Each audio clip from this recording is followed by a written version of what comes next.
Bismillahirrahmanirrahim. Dear students, Assalamu alaikum. I hope students you are doing good. Chapter number 15, sampling distribution. Today lecture number 6, the topic sampling distribution of sample mean x bar is continued. Today's lectures I will discuss using sample size n equal to 3. Sample size 3 के लिए हम लोग discuss करेंगे by sampling with replacement. और in this lecture students I will discuss an exercise question. So now students, kindly subscribe to my channel and give your feedback. So let's start the topic, sampling distribution of sample mean using sample size n equal to 3 by sampling with replacement. Today's contents of this lecture is based on exercise question for the same topic, sampling distribution of sample mean using sample size n equal to 3 by sampling with replacement. Now I am going to start an exercise question for sampling distribution of sample mean x bar. In the statement of this exercise question, we have the population values 0 and 3. Draw all possible sample of size 3 with replacement. Find the mean and variance of sampling distribution of sample mean x bar and verify the results. First verification is that mu x bar equal to mu, and second verification is that sigma square x bar equal to sigma square divided by n. Now students, for this question using 4 steps we conclude or verify our results for this exercise question. Now we have the population values x equal to 0 and 3, population size n equal to 2, and sample size is given n equal to 3, and sampling is done with replacement. In the first step students, we have to find the total samples, and total samples drawn by sampling with replacement equal to n power n. N is the capital N equal to population size, which is 2, and sample size is 3, 2 power 3 equal to 8.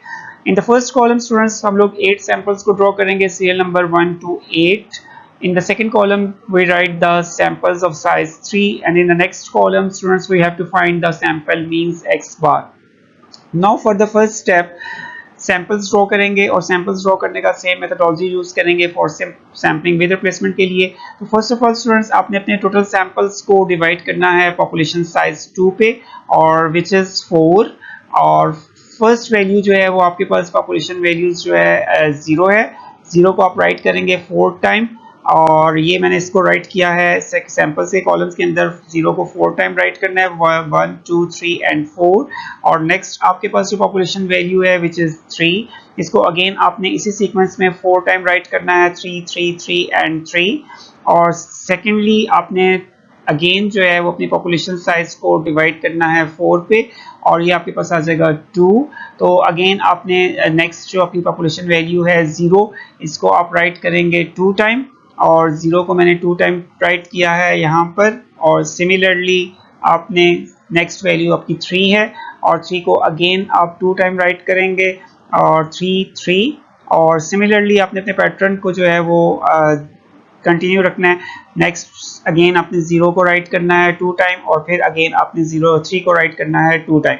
तो आपके पास यहाँ पे till 8 samples आपने ये sequence जो है इसको continue रखना है. इन द नेक्स्ट कॉलम आपने 2 को अगेन डिवाइड करना है 2 पे विच इज़ 1, और अब अपने हर वैल्यू जो है अपनी पॉपुलेशन की वैल्यू को आपने 1 टाइम राइट करना है, और अपने सीक्वेंस को जो है वो इसको कंटिन्यू रखना है till the last sample.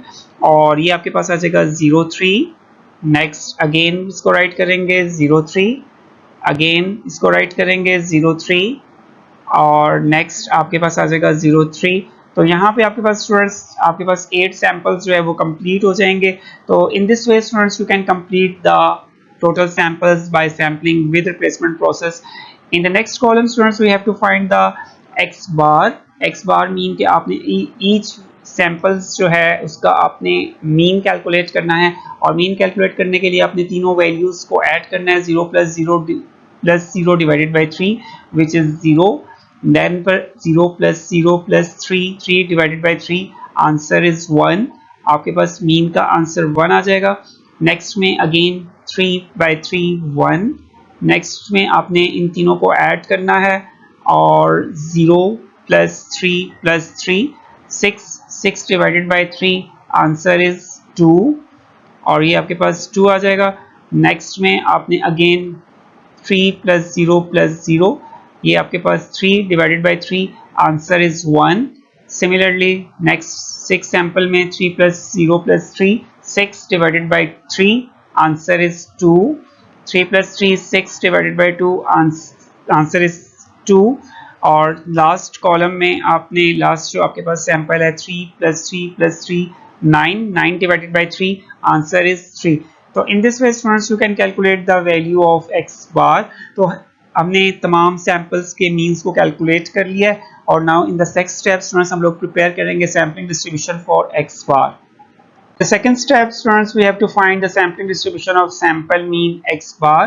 First of all students हम लोग राइट करेंगे अपने सैंपल मीन्स को वन टाइम। आपके पास जो सैंपल मीन्स अपीयर हो रहे हैं 0, 1, 2 एंड 3 और इसको फ्रीक्वेंसी फॉर्म में इसकी रेपिटेशंस को राइट करेंगे। 0 आपके पास वन टाइम अपीयर हो रहा है, 1 आपके पास 3 टाइम्स अपीयर हो रहा है, इसको 3 राइट करेंगे फ्रीक्वेंसी में। 2 सैंपल मीन 2 जो है वो आपके पास अगेन 3 टाइम्स अपीयर हो रहा है और सैंपल मीन 3 जो है वो आपके पास वन टाइम अपीयर हो रहा है। तो ये आपकी फ्रीक्वेंसी है। टोटल आपके पास 8 सैंपल्स हैं तो 1 + 3 + 3 + 1 = 8।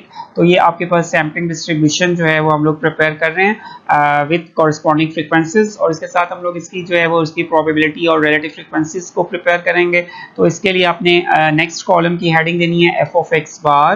f of x बार में आपने ईच वैल्यू ऑफ f जो है इसको डिवाइड कर देना है टोटल सैंपल्स के ऊपर। टोटल आपके पास 8 है, 1/8 फर्स्ट आपके पास आ जाएगी इसकी प्रोबेबिलिटी f of x बार।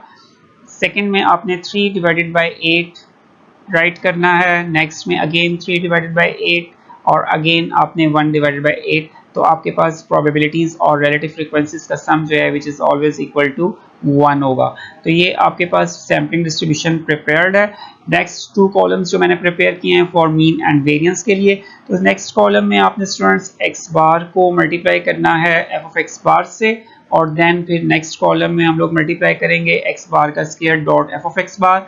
तो इन दोनों कॉलम्स को प्रिपेयर करके इसके सम्स को कैलकुलेट करेंगे। तो नाउ स्टूडेंट्स आपने x बार की first value 0 multiply by 1/8 0, 1 multiply by 3/8 3/8, 2 को मल्टीप्लाई करें 3/8 से 6/8 and 3 multiply by 1/8 answer is 3/8 और इस कॉलम को ऐड कर लें तो ये आपके पास आ जाएगा 6 + 3। जो आपके पास न्यूमरेटर्स में इनको ऐड कर लें 3 + 6 + 3 विच इज 12/8 आपके पास आंसर है summation x bar dot f of x बार का। नेक्स्ट कॉलम जो है वो स्टूडेंट्स आपके पास x बार का square into f of x बार और यहाँ पे आपने इसको कैलकुलेट कर सकते हैं आप x बार का स्क्वायर यूज करें और देन फिर आपने इसको मल्टीप्लाई करना है इसकी रिलेटिव फ्रीक्वेंसी से f of x बार से। तो 0 का स्क्वायर 0 आंसर आपके पास 0 जनरेट हो जाएगा। इसको राइट कर दें 1 का स्क्वायर 1 तो इसको मल्टीप्लाई करेंगे 3/8 से आंसर सेम 3/8। नेक्स्ट आपने 2 का स्क्वायर यूज करना है स्टूडेंट्स 4 मल्टीप्लाई बाय 3 12 12/8 इसको राइट कर दें x bar square dot f of x बार के कॉलम में और 3 का स्क्वायर 9 को मल्टीप्लाई करें 1/8 से 9/8 और इसको राइट कर दें और देन फिर आपने इस पूरे कॉलम का जो है वो सम कैलकुलेट करना है। तो 0 3 12 9 ये आपके पास आ जाएगा 24 और ये आपके पास फाइनल समेशन x बार का square dot f of x बार का आंसर 24/8 है और summation x bar into f of x बार का आंसर आपके पास 12/8 है जिसको हम लोग यूज करेंगे अपने मीन और वेरिएंस के फॉर्मूलाज के अंदर और कैलकुलेट करेंगे mean of x bar and sigma square of x bar. In the first point, I will find the mean of sampling distribution of x bar. Now students, first of all we write the formula mu x bar equal to expected value of x bar। इसको open करेंगे summation x bar dot f of x bar और right side पे students इसके result को मैंने show कर दिया summation x bar dot f of x bar equal to 4/3 which is 1.5 and summation x bar का square dot f of x bar equal to 3। तो आपके पास इसका सम जो है which is 1.5 और for variance of sampling distribution of x बार के लिए first of all students find करेंगे एक्सपेक्टेड वैल्यू ऑफ x बार का स्क्वायर और इसको आपने स्टूडेंट्स ओपन करना है समेशन साइन के साथ x बार का square dot f of x bar means के इसकी रिलेटिव फ्रीक्वेंसी से मल्टीप्लाई करेंगे और इस कॉलम को जो है मैंने प्रिपेयर करके इसके रिजल्ट को राइट साइड पे शो कर दिया विच इज 3। ये आपके पास 24/8 था विच इज 3 और इसको राइट करेंगे यहाँ पे 3 और नेक्स्ट आपने फॉर्मूला राइट करना है variance of sampling distribution of x bar which is denoted by sigma square x बार का वेरिएंस ऑफ x बार। इसको हम वेरिएंस ऑफ x बार भी राइट कर सकते हैं और इसका फॉर्मूला स्टूडेंट्स आपके पास यहाँ पे एक्सपेक्टेड वैल्यू ऑफ एक्स बार का स्क्वायर माइनस साइन के साथ एक्सपेक्टेड वैल्यू ऑफ एक्स बार का होल स्क्वायर। तो आपने एक्सपेक्टेड वैल्यू ऑफ एक्स बार का स्क्वायर जो है ऑलरेडी यहाँ पे फाइंड किया है विच इज 3, और एक्सपेक्टेड वैल्यू ऑफ एक्स बार जो है इसको मैंने फर्स्ट पॉइंट मीन में कैलकुलेट किया है विच इज 1.5। तो दोनों के आंसर्स को यहाँ पे पुट करते हैं। तो एक्सपेक्टेड वैल्यू ऑफ एक्स बार का स्क्वायर जो है वो आपके पास 3 है, और एक्सपेक्टेड वैल्यू ऑफ एक्स बार जो है वो हमारे पास 1.5, इसका स्क्वायर यूज करेंगे 2.25 और देन 3 में से माइनस करेंगे तो फाइनल रिजल्ट जो है वो आपके पास सिग्मा स्क्वायर एक्स बार के लिए 0.75 है। तो यहाँ पे स्टूडेंट्स मैंने दोनों जो है मीन और वेरिएंस को कैलकुलेट कर लिया है फॉर वेरिफिकेशंस के लिए। तो इसके बाद हम नेक्स्ट स्टेप के अंदर जो है वो पॉपुलेशन वैल्यूज से यूज करते हुए हम लोग कैलकुलेट करेंगे मीन और वेरिएंस, और देन फिर हम लोग जो है इसको रिजल्ट्स को वेरीफाई करेंगे। In the third step, we have to find the population mean and variance.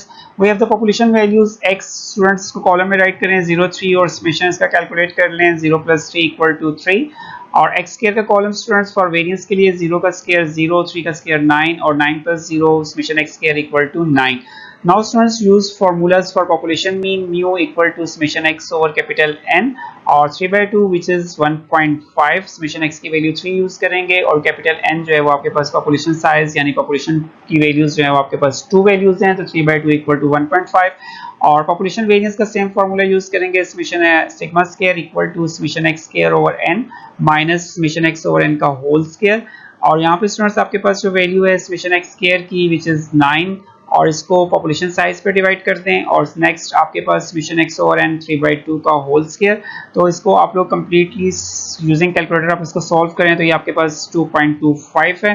तो दोनों रिजल्ट्स मैंने यहाँ पे फाइंड कर दिए हैं पॉपुलेशन मीन एंड वेरिएंस को। Now in 4 steps we use verification formulas for sampling with replacement, and we have to show the obtained results on right hand side. Capital N = 2, small n sample size = 3, population mean = 1.5, sigma square population variance = 2.25, mean of x bar = 4 और variance of x bar = 0.75। ये obtained results हैं, इनको use करेंगे अपने verification formulas के अंदर। और first verification is that mu x bar = mu, और लेफ्ट साइड पे आपके पास सैम्पलिंग डिस्ट्रीब्यूशन का रिजल्ट है और राइट साइड पे पॉपुलेशन वैल्यूज का रिजल्ट है। तो आपने दोनों रिजल्ट्स जो है 1.5 जो है इसको फाइंड किया है, इसको मैंने राइट कर दिया, हेंस शो दैट ये साबित हो चुका है। और नेक्स्ट पॉइंट जो है वो मेरा सिग्मा स्क्वायर एक्स बार का है। Sigma square x bar = sigma square divided by n। आपने सिग्मा स्क्वायर एक्स बार की वैल्यू जो है वो कैलकुलेट की है 0.75, इसको राइट कर दें यहाँ पे। और नेक्स्ट में आपने सिग्मा स्क्वायर की वैल्यू 2.25 जो है इसको फाइंड किया है, इसको राइट करेंगे और इसको सैंपल साइज 3 पर डिवाइड करेंगे तो आपके पास दोनों results left hand side right hand side जो है वो बराबर है। तो hence show that bye verification sampling के रिजल्ट्स और पॉपुलेशन के रिजल्ट्स को हमने शो कर दिया है यूजिंग वेरिफिकेशन फार्मूलाज के अंदर by using obtained results. Now students, in this lecture same topic sampling distribution of sample mean has been discussed, but in this lecture I use sample size n = 3 by sampling with replacement, और इसमें exercise question को discuss किया और इसको हमने इसके results को verify किया। तो इंशाल्लाह स्टूडेंट्स नेक्स्ट लेक्चर में आपसे मुलाकात होगी। अपना ख्याल रखिएगा और अपने चैनल को सब्सक्राइब करना है, अपना फीडबैक जरूर दें। ओके स्टूडेंट्स, अल्लाह हाफिज़, थैंक यू।